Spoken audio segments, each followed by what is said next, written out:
4-year-old Billy opened a gift from his grandmother and discovered a bright red plastic water pistol. He squealed with delight and ran to the nearest sink to fill it.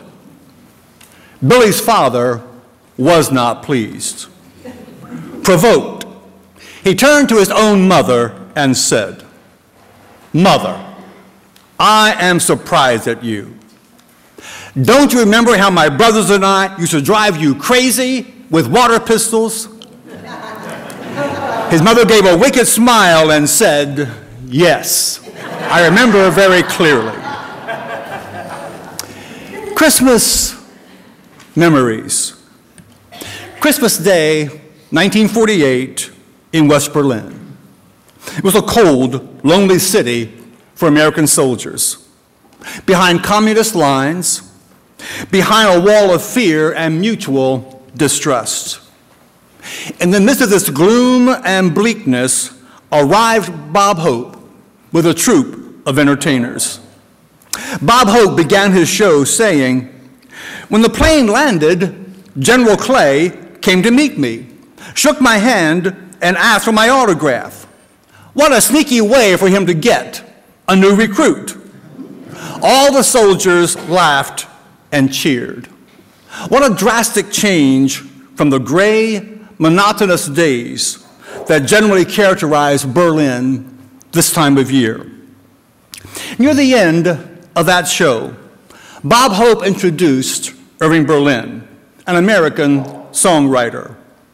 Although he was a successful songwriter, Irving Berlin could not read music. He always used a special piano. Whenever he needed to play a sharp or a flat, he would press a special pedal that would shift the entire keyboard. Irving Berlin didn't know what to do with those black keys on a piano. His voice was terrible. He sounded something like a hoarse tomcat. In spite of his voice, when Irving Berlin began to sing, the loudest cheers of that show erupted. Irving Berlin sang one of his own compositions, and everyone in the audience went wild. Even the coarseness of his voice and the limitations of his piano playing could not spoil the effect as he sang, "I'm dreaming of a white Christmas, just like the ones I used to know." And as he sang, the thoughts of every GI in that audience drifted back to happier days, to thoughts of family, friends, sweethearts back home. Christmas memories. It's 2 days before Christmas, and each of us has already begun to remember. How do we explain, how do we describe what Christmas really means? Norman Vincent Peale tells about two men standing on Fifth Avenue at 57th Street in New York City during the Christmas rush, waiting for a red light. One man was agitated, irritated by the traffic, and growled, "This town is totally disorganized. Look at all this traffic. It's terrible. Something ought to be done about it."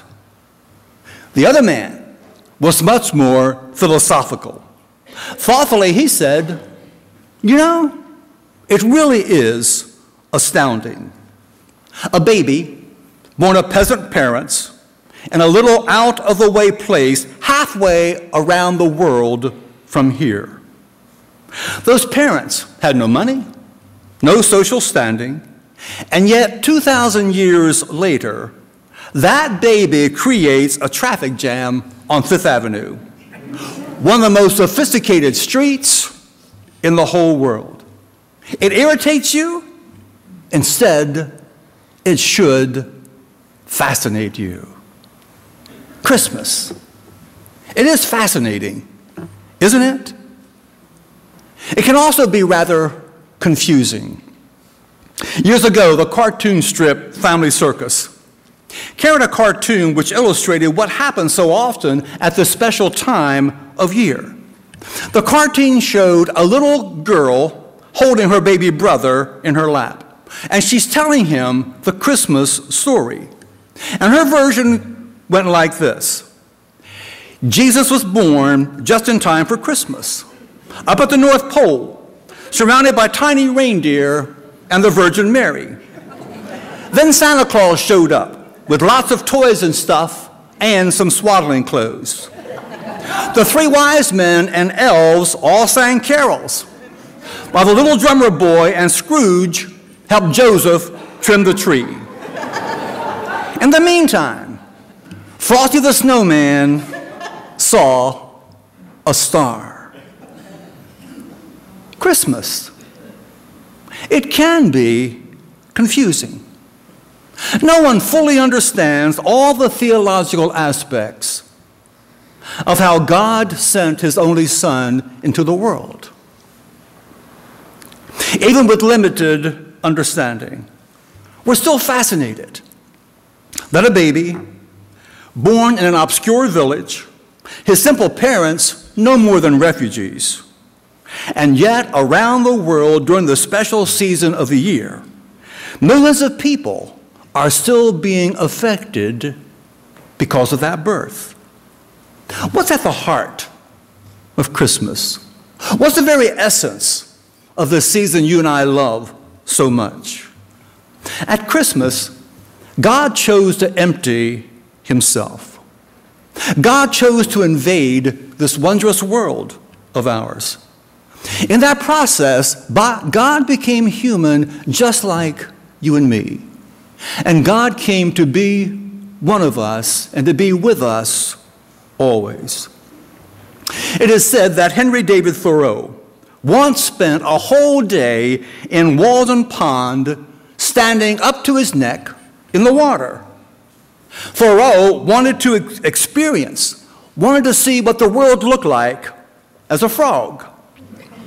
But Thoreau did not become a frog, even though his skin became wrinkled and crinkled like a frog. Many of you remember Lewis Cassell's parable about the birds.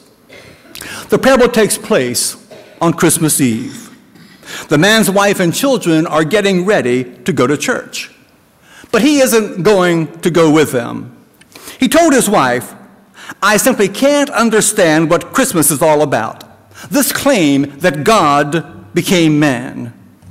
It had been snowing that day, beginning to snow harder as the man's family rode off to go to church without him. He drew a chair up nearer to the fireplace and began to read. A few minutes later, there was a thudding sound at the kitchen window, and he got up to investigate. When he looked out, he saw a flock of birds in his backyard. They had gotten caught in the snowstorm. In a desperate search for shelter, they were trying to fly through his kitchen window. Now, he was a very kind man, so he tried to think of something he could do so the birds would not freeze. And he thought, the barn, that'd be a great shelter. So he puts on his coat and his overshoes, and he tramps through the snow to the barn and opens the door wide and puts on the light inside the barn. But the birds would not go inside the barn. So he thought, well, food will certainly bring them in. So he goes back to the house and gets some breadcrumbs, and he comes back and makes a trail leading to the open barn door. But the birds ignore the breadcrumbs and continue to flop around helplessly in the snow. He tried shooing them into the barn, but all that did was scatter them in all kinds of directions except going into the barn. He thought, these birds, they find me a strange, a terrifying creature. I can't think of any way to let them know they can trust me. Puzzled and very much dismayed, he pondered this thought. If only I could be a bird just for a moment. Perhaps I could lead them safely into the barn. If only I could be a bird. And just then, the church bells began to ring, pealing the glad tidings of the arrival of Christmas once again. And the man sank to his knees in the snow and looked heavenward. And he said, "Now I understand.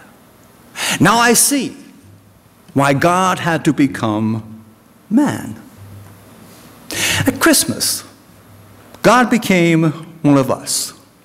God became Emmanuel, God with us. It is easy to get confused about this special season.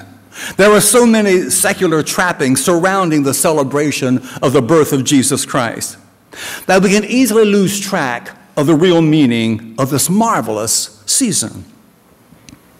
A nearly tragic, fatal accident occurred in San Antonio, Texas, some time ago. It was a 99-degree September day when a 10-month-old baby girl was accidentally locked inside a parked car by her aunt. Frantically, the mother and aunt ran around the car in near hysteria, while a neighbor attempted to unlock the door using a clothes hanger. Soon, that infant began to turn purple, had foam forming at her mouth. It had become a life or death situation when Fred, a record driver, arrived on the scene. Seeing what was happening, he grabs a hammer and goes and smashes the rear window of a car and saves the baby. Now, was Fred heralded as a hero? In the local newspaper, Fred said, "The lady was mad at me because I broke the window.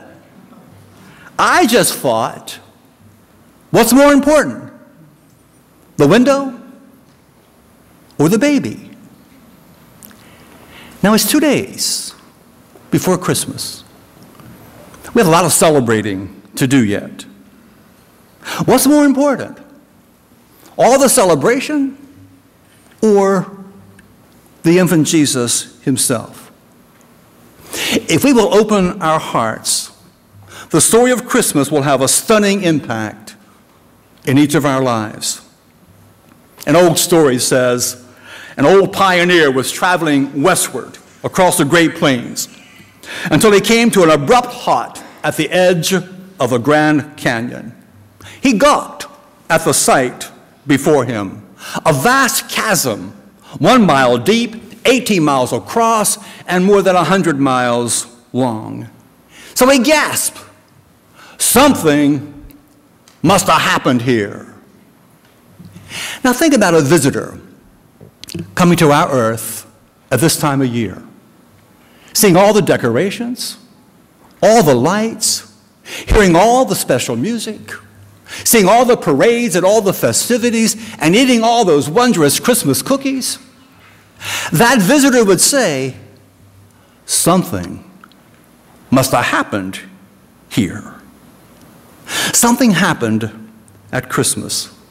God came to our world.